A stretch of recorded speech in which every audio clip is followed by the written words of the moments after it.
എന്റെ തല എന്റെ ഫുൾ ഫിഗർ ഇതൊരു സിനിമാ ഡയലോഗ് മാത്രമാണെന്ന് കരുതുന്നവർക്ക് തെറ്റി. നമ്മുടെ സംസ്ഥാന മുഖ്യമന്ത്രി പിണറായി വിജയന്റെ ഇപ്പോഴത്തെ അവസ്ഥ ഇതുതന്നെയാണ്. കാണായ സ്ഥലങ്ങളിലെല്ലാം പിണറായി വിജയന്റെ ഫ്ലക്സുകൾ കൊണ്ട് നിറഞ്ഞു കഴിഞ്ഞു. ട്രെയിനിൽ നോക്കിയാലും റെയിൽവേ സ്റ്റേഷനിൽ നോക്കിയാലും എവിടെ നോക്കിയാലും ഒറ്റ തലയും ഒരു ഫുൾ ഫിഗറും മാത്രം. അത് പിണറായി വിജയന്റേതാണ്. ഇപ്പോൾ ഇനി സിനിമാ തിയേറ്ററുകളിലും നിറഞ്ഞാടാനിരിക്കുകയാണ് പിണറായി വിജയൻ എന്നാണ് മനസ്സിലാക്കാൻ സാധിക്കുന്നത്. പിണറായി വിജയൻ ഏതാണ്ട് 5 സംസ്ഥാനങ്ങളിലെ തിയേറ്ററുകളിലേക്ക് തന്റെ തലയും ഫുൾ ഫിഗറുമുള്ള പരസ്യങ്ങളുമായി എത്തുന്നു എന്നാണ് മനസ്സിലാക്കാൻ സാധിക്കുന്നത്. തുടർഭരണം നേടി ചരിത്രം സൃഷ്ടിച്ച ആകെയുള്ള ഒരു കമ്മ്യൂണിസ്റ്റ് മുഖ്യമന്ത്രിയായ പിണറായി വിജയന് ഇപ്പോൾ സിനിമയിൽ അഭിനയിക്കണമെന്നും തന്റെ പരസ്യചിത്രം കാണണമെന്നും ഒക്കെ മോഹമുദിച്ചാൽ എന്തു ചെയ്യും? കേരളം എന്ന സംസ്ഥാനത്തിനപ്പുറം രാജ്യവ്യാപകമായി തന്നെ അറിയണമെന്ന് തന്നെയാണ് പിണറായി വിജയൻ ആഗ്രഹിക്കുന്നത്. പ്രധാനമന്ത്രി എന്തൊക്കെ ചെയ്യുന്നോ അതൊക്കെ ചെയ്യണമെന്ന് ആഗ്രഹിക്കുന്ന ഒരാളാണ് മുഖ്യമന്ത്രി എന്ന് ചുരുക്കം. രാജ്യത്തെ പ്രധാനപ്പെട്ട സിനിമാ തിയേറ്ററുകളിലെല്ലാം പിണറായി വിജയൻ ഇതിനുവേണ്ടി ഉപയോഗപ്പെടുത്തുന്നു എന്നാണ് മനസ്സിലാക്കാൻ സാധിക്കുന്നത്. കർണാടക, ആന്ധ്രാപ്രദേശ്, മഹാരാഷ്ട്ര, മധ്യപ്രദേശ്, ഡൽഹി എന്നിവിടങ്ങളിലെ 100ഓളം സിനിമാ തിയേറ്ററുകളിൽ പിണറായി വിജയന്റെ പരസ്യം ഇനി മുതൽ പ്രത്യക്ഷപ്പെടും. സർക്കാരിന്റെ നേട്ടങ്ങൾ എന്ന് പറഞ്ഞുകൊണ്ട് പിണറായിയുടെ പുഞ്ചിരിക്കുന്ന ചിത്രവുമടക്കം 90 സെക്കൻഡ് വീഡിയോ ആയിരിക്കും ഇനി മുതൽ എല്ലാ സംസ്ഥാനങ്ങളിലും, അതായത് 5 സംസ്ഥാനങ്ങളിൽ പറഞ്ഞ 5 സംസ്ഥാനങ്ങളിലെ തിയേറ്ററുകളിൽ കാണിക്കുക. PRDM പാനൽ ചെയ്ത ഏജൻസികളും സാറ്റലൈറ്റ് ലിങ്ക് മുഖാന്തരം തിയേറ്ററുകളിൽ സിനിമ പ്രദർശനം ചെയ്യുന്ന ക്യൂബ്, UFO എന്നീ ഏജൻസികളും വഴിയാണ് പിണറായി ഇപ്പോൾ ഈ പദ്ധതി പ്ലാൻ ചെയ്തിരിക്കുന്നത്.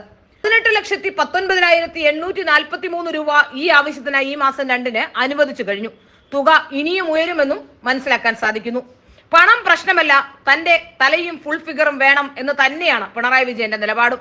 ഒഴിഞ്ഞ ധനവകുപ്പുമായിരിക്കുന്ന KN ബാലഗോപാലിന് പിണറായി വിജയന് നൽകാൻ പണത്തിനൊരു ക്ഷാമവുമില്ല എന്ന് നമുക്ക് മനസ്സിലാക്കാൻ സാധിക്കും.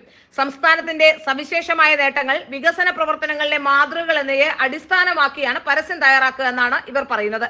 ഏതായാലും തുടക്കത്തിലും ഒടുക്കത്തിലും പിണറായി വിജയന്റെ തലയും ഫുൾ ഫിഗറും ഒക്കെ പ്രത്യക്ഷപ്പെടും. EMS, EK Nayanar, VS Achuthanandan തുടങ്ങിയ കമ്മ്യൂണിസ്റ്റ് മന്ത്രിമാരിൽ നിന്നും ആശയങ്ങളിലും എല്ലാ കാര്യത്തിലും തികച്ചും വ്യത്യസ്തനാണ് മുഖ്യമന്ത്രി പിണറായി വിജയൻ. അവരുടെ ഒരു ശൈലിയും പിണറായിക്കില്ല എന്ന് മാത്രമല്ല, കമ്മ്യൂണിസ്റ്റ് ശൈലി പോലും പിണറായി വിജയൻ ഇല്ല എന്നാണ് നമുക്ക് മനസ്സിലാക്കാൻ സാധിക്കുന്നത്. പേരിൽ മാത്രം അല്ലെങ്കിൽ വിളിപ്പേരിൽ മാത്രം സഖാവ് എന്ന് അറിയപ്പെടുന്നു എന്ന് മാത്രം. എന്നാൽ പേരിൽ പോലും ചില പുതിയ ശൈലികൾ വന്നിട്ടുണ്ട്.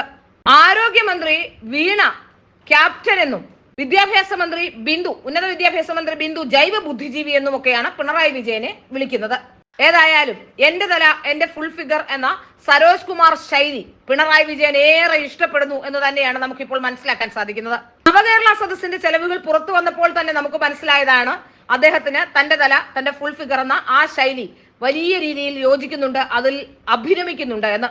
നവകേരള സദസ്സ് പോലുള്ള ഒരു പരിപാടിക്ക് വേണ്ടി മുടക്കിയ കോടികൾ അദ്ദേഹത്തിന്റെ പോസ്റ്ററും കട്ടൗട്ടുകളും വെക്കാൻ തന്നെയാണ് എന്ന് നമുക്ക് വ്യക്തമാവുകയും ചെയ്യും. 2.48 കോടി രൂപ മുടക്കിയാണ് ഹോർഡിങ്ങുകൾ കേരളം ഒട്ടാകെ ഉയർത്തിയത്. പോസ്റ്ററും ക്ഷണക്കത്തും അടിച്ചതും 9.5 കോടിക്കും. കൂടാതെ റെയിൽവേ ജിംഗിൾസ്, KSRTC ബസ്സിലെ പരസ്യം മുതലായവയും ഉണ്ട്. പരസ്യത്തിന് എത്ര കോടി മുടക്കാനും പിണറായി വിജയന് ഒരു പ്രശ്നവുമില്ല. പക്ഷേ തന്റെ ഫോട്ടോയും തന്റെ ചിരിക്കുന്ന ചിത്രങ്ങളും തന്റെ വീഡിയോകളും ഒക്കെ കളർഫുൾ ആകണമെന്ന് മാത്രം. ശൗചാലയം, ലിഫ്റ്റ് തുടങ്ങിയ സൗകര്യങ്ങളുമായി അത്യാധുനിക ബസ് തന്നെ നവകേരള സദസ്സിന് വേണ്ടി ഇറക്കിയ ഒരു മുഖ്യമന്ത്രി തന്നെയാണ് പിണറായി വിജയൻ. അതായത് ക്യാരവാൻ മോഡലുള്ള ബസ് ഇറക്കിയ ആദ്യത്തെ മുഖ്യമന്ത്രി, അതും CPM-ന്റെ പ്രത്യേകിച്ച് കമ്മ്യൂണിസ്റ്റ് മുഖ്യമന്ത്രിയായി മാറുകയാണ് പിണറായി വിജയൻ. ഇപ്പോൾ പിണറായി വിജയൻ ഇനി ഒരു ഇന്ത്യൻ മുഖ്യമന്ത്രിയാകാൻ ശ്രമിക്കുകയാണോ എന്ന പോലും സംശയമുണ്ട്. അതായത് ഇന്ത്യൻ പ്രധാനമന്ത്രിയെ നമ്മൾ കേട്ടിട്ടേ ഉള്ളൂ, ഒരു ഇന്ത്യൻ മുഖ്യമന്ത്രി 5 സംസ്ഥാനങ്ങളിൽ ഇപ്പോൾ പരസ്യം കാണിക്കുക വഴി ഒരു ഇന്ത്യൻ മുഖ്യമന്ത്രിയാകാനുള്ള ശ്രമം നടത്തുകയാണോ എന്ന സംശയമുണ്ട്. ഇനി പിണറായി വിജയന്റെ വീഡിയോകൾ കാണാനുള്ളത് കേന്ദ്രഭരണ പ്രദേശങ്ങളിലും മറ്റു ചില സംസ്ഥാനങ്ങളിലും മാത്രമാണ്. ഏതായാലും പിണറായി വിജയന്റെ പരസ്യം ടൈംസ് സ്ക്വയറിൽ കൂടി പ്രദർശിപ്പിക്കണമെന്നാണ് ജനങ്ങൾ അവകാശപ്പെടുന്നത്. എല്ലാ രാജ്യങ്ങളിലും കേരളത്തിൽ ഇങ്ങനെ ഒരു മുഖ്യമന്ത്രി ഉണ്ട് എന്ന് അറിയട്ടെ, അങ്ങയുടെ നാമം വാഴ്ത്തി പുകഴ്ത്തപ്പെടട്ടെ.